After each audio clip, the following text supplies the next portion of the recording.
Hey guys, Asal here, and today we're going to be talking about some of the changes that DICE has planned to make to the sidearms in Battlefield 4. Now, recently DICE has decided that they are going to start balancing the game, and they've told us a whole bunch of information about things that they plan on changing in the game, and the pistols are one of those changes, because right now, the way the game works, this change has not been implemented as of yet at the time of this video, but right now in the game, some pistols just don't really have a place because other pistols will outclass them in pretty much every field, making some pistols just a little on the useless side. So with this patch, they're basically just giving every pistol its own sort of role to play, because right now some pistols are just kind of being completely neglected, and I think that's awesome because I really like to be able to use every weapon in the game and kind of say, yes, I have a reason for using this weapon, I'm not just using a bad weapon for the sake of a challenge. So I'm glad that they're doing this so that each weapon will have a specific purpose and role to play in the game. Now, the first change that is being made has to do with the M1911 Sidearm, because right now,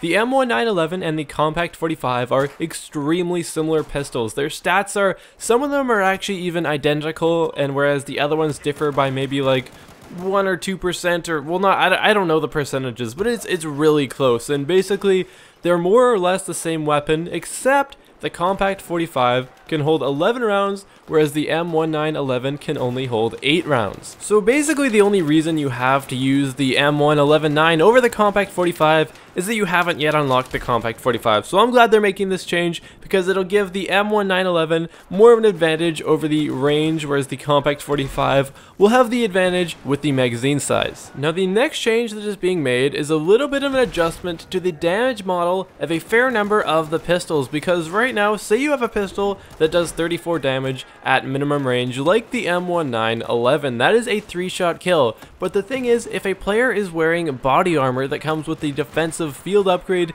it will take an extra shot to kill them, and they don't really want that to be happening with the pistols, because your pistol is kind of designed to be somewhat useful, and rather than having it just be a 4-shot kill, they want it to retain that 3-shot kill. So basically, the pistols are being kind of rebalanced with their damage, so they will still be that 3-shot kill that they should be in the case of the M1911, but you will also be able to still obtain that 3-shot kill if your opponent is wearing the body armor, which I think is great because it gives all the pistols kind of just more usefulness, because that extra shot when you're only firing at, I don't know, 300 rounds per minute is huge with time to kill. So I'm really glad that this change has been coming around, because pistols, honestly, they need all the help they can get, because your pistol, well, it's not like your main weapon. It is nice to be able to get some use out of it when your life is on the line. Now, this next change is the one that I am most excited for. They are reducing the delay that occurs when firing the revolvers, being the 44 Magnum and the Rex, because right now, when you pull the trigger, there's a huge delay between the time that you pull the trigger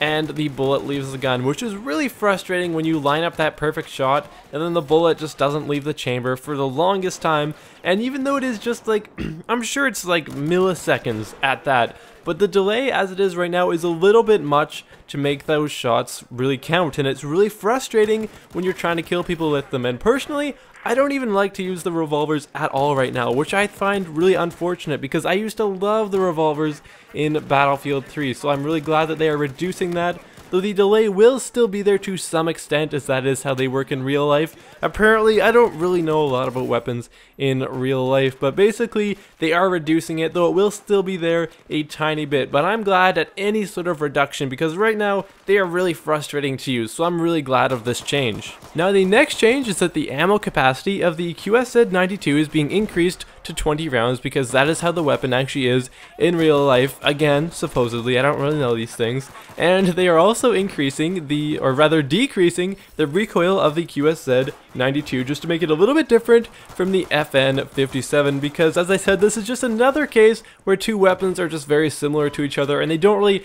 differ at all. So I'm glad they are making this change, just because I really like having a variety of weapons. I don't really like weapons that behave similarly but look differently. That's not really a lot of fun. So another great change, not really necessary, but again, it's just the attention to detail here that I really appreciate. And lastly, the Compact 45 had a little bit of a glitch where if you were crouched or prone, it would be a little less accurate than intended. So that's just more of a bug fix than anything.